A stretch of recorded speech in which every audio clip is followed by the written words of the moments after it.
కొత్తతరం నాయకులు ముందుకు రావాలి.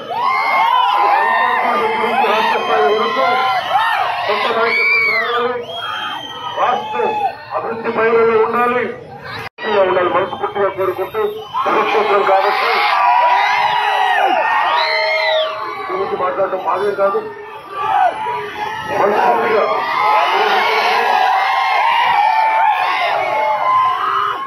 పండితులకి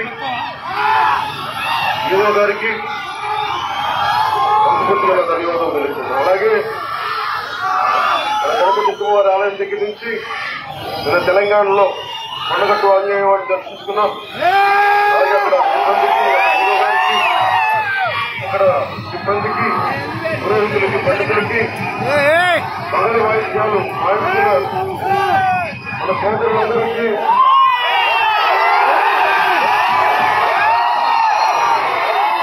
మంగళ వాయిద్యాలు వాయించకపోతే తల్లి మేలుకోవడం. మంగళ వాయిద్యాలే మనకి బలం.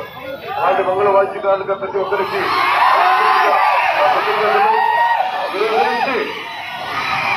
రాష్ట్రం రాక్షస పాలన నుంచి విముక్తి చేయడమే వారాహి యొక్క లక్ష్యం.